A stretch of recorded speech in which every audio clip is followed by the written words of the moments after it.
With competitive gaming on the rise and millions in prize money up for grabs around the world, what's the real difference between regular athletes and e-athletes?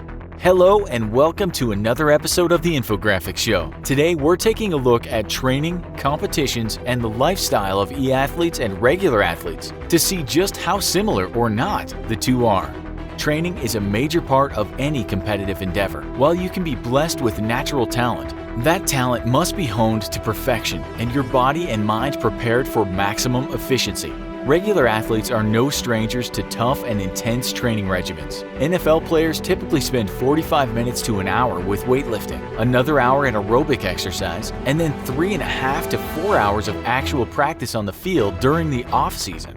As a new season approaches, the time spent physically practicing on the field is cut dramatically in order to reduce the risk of injury during practice. But players still spend hours going over no-contact drills and poring over videotape of their past games to study flaws in their technique, or tapes of their opponents' games to study flaws in their opponent's technique. NBA players follow a similar training schedule, with 1.5 to up to 3 hours of court practice, followed by 1.5 hours to 2 hours of physical exercise. On average, an NBA or NFL player will train for about 6 to 8 hours a day, 4 to 5 days a week. How does this compare to e-athletes?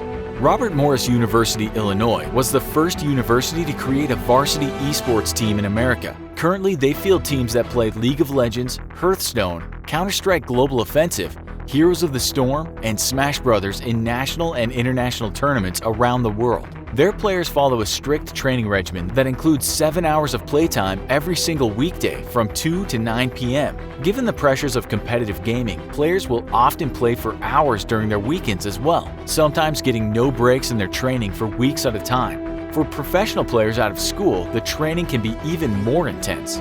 Optic Gaming, one of the world's best esports teams based out of the Chicago area, puts its players through a brutal and strenuous regimen that includes both actual playtime and social media outreach, critical to the success of any e-athlete.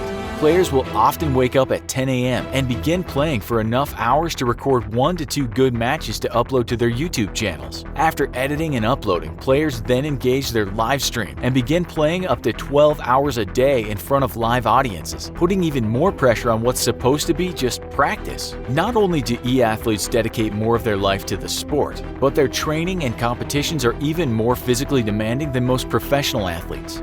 In 2016, a study by the German Sports University found that e-athletes produce cortisol, a stress hormone in their bodies equivalent to a race car driver, and they achieved heart rates as high as 160 to 180 beats per minute, equivalent to running a marathon. According to the German study, this is because e-athletes are not only executing extremely rapid eye, hand, and arm movements, but engaging multiple portions of their brain simultaneously and conducting high-level critical thinking as they formulate tactics or respond to their opponent's moves. They are engaging their brains in ways that few physical sports can compare to. While we're all familiar with the World Cup, the Super Bowl, and the Olympics, how do esports competitions compare to traditional sports? In 2017, more than 111 million people watched the Super Bowl, one of the biggest sporting events on television. However, as impressive a figure as that may be, technology consulting firm Activate estimates that by 2020, 70 million people will watch an esports final, more than the viewership for any American sports final except the NFL. Esports will also constitute 3 billion hours of airtime, or 10% of all sports viewing. Yet these trends are only poised to continue growing, as today, men ages 18 to 25 watch 1.95 hours of esports versus only 1.67 hours of regular sports a day. In another 10 to 20 years, most media experts predict that esports will grow to trump regular sports, eventually topping even the Super Bowl itself.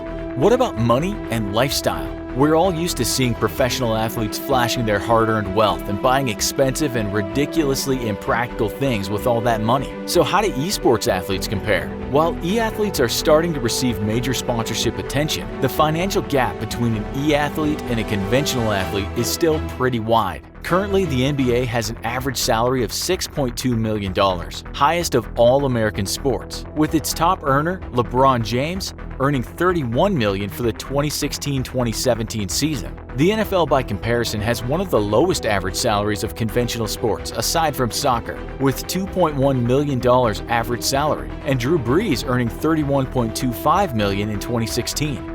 For e-athletes, a standard salary can be quite rare, with only the top competitive teams in the world actually paying their players a fixed salary. North American-based team Ember pays its players between $57,500 and $65,000 a year, with up to $27,000 in performance and signing bonuses. Riot Games, the developer of League of Legends, one of the most popular esports games in the world, pays players in its championship series a base salary of roughly $12,500 for 3 months of work.